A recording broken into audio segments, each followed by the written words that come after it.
What's happening, YouTube? It's your boy JD Trades, and I'm back again with another pre-market open analysis. As always, don't forget to leave a like, comment, and subscribe. Turn on that post notice to get notified whenever I post a new video. As always, guys, don't forget, link to my free Telegram is in the description box down below if you enjoy this kind of content. Let's get straight into it. Let's start things off with gold. Now, of course, we do know that gold has hit all-time highs. Okay, we've bust the highs once again, and realistically, there's nothing else for us to do in terms of gold, because realistically, there's no data to the left for us to work with to gain a better understanding of what's going to happen in the future. So in that regards, we kind of just have to let gold form for at least the start of the week ahead. Now, realistically, we do have the interest rate decision from the US coming out Wednesday, so that will definitely be a groundbreaker really of a news event. Now, if we take a look at my chart here, right? I do believe that the dollar is going to gain some strength, right? The structure is still bullish. The bullish structure is still intact. So ideally, if we do see some dollar strength, because there are talks of course, decreasing the interest rate by 0.50 basis points, which should, okay, in an ideal world, if you think about it, it should actually give the dollar some strength, whether it's short term or longer term, we're yet to see. Okay, if we look at things from the daily perspective on the DXY here, we are still holding this daily candle. We haven't closed beneath this low. The overall structure is bullish, so I would like to see us potentially push through this weekly balanced price range that we've just been holding for so long. Okay, I want to see us break through and head towards that 103 level, 102.5 level as well.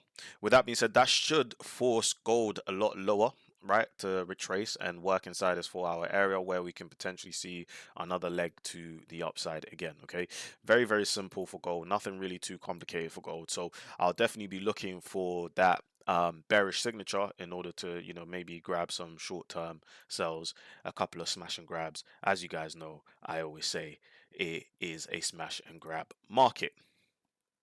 Okay, so next up, a few things to kind of point out is we do have a lot of holidays coming out in the Asia region, okay, especially for Japan and China. They got the Mid-Autumn Festival, Respect Day for the Age, Thanksgiving Day as well.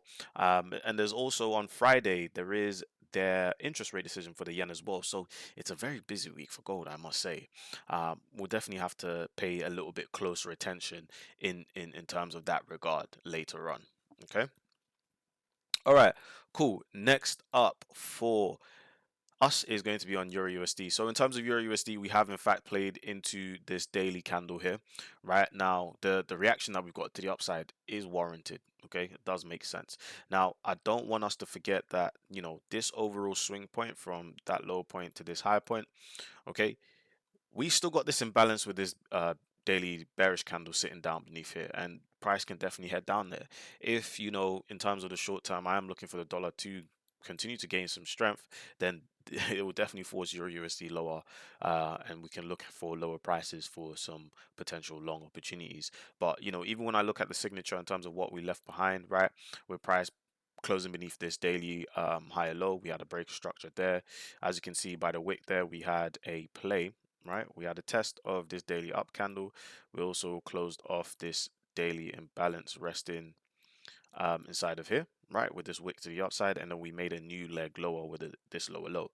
So yes, there is a bit of divergence between the DXY because the DXY didn't make a new high, but Euro USD made a lower low, so we could definitely see this stretch down lower. Now, I'm not saying like it's definitely going to head down to this daily area. It doesn't necessarily have to, but it can definitely take out the low, potentially play into a much deeper area inside of this daily down candle before we actually start to see a potential rally to the upside.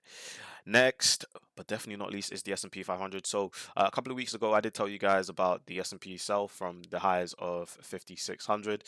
We did eventually come down, and this daily area, if you guys check the Telegram, by the way, Telegram's in link to Telegrams in the description box down below. You see the S&P 500 short that I gave you guys in terms of looking at this daily area to then go long. We had a very beautiful test, right, of this 1 hour candle inside of here, and we rallied since there. We had a very shallow pullback there, and we had another continuation. So realistically, I am looking to see the S&P break all-time highs at some point. Okay, is that simple. We'll have to take it day by day and see how this picture is going to progress. Okay, now with gold, breaking those all-time highs, there's definitely less opportunities in terms of high probable setup. So I'll definitely start to turn my attention over to the index market. Okay. Other than that, guys, I look forward to seeing you guys inside of my live stream this week. I've definitely got my setup almost up and running 100%. We'll definitely do some test streams and see how that goes. But other than that, guys, thank you for watching. Don't forget to join my Telegram. Link is in the description box down below. And as always, remember the theory behind the practice, and I'll see you guys soon. Peace.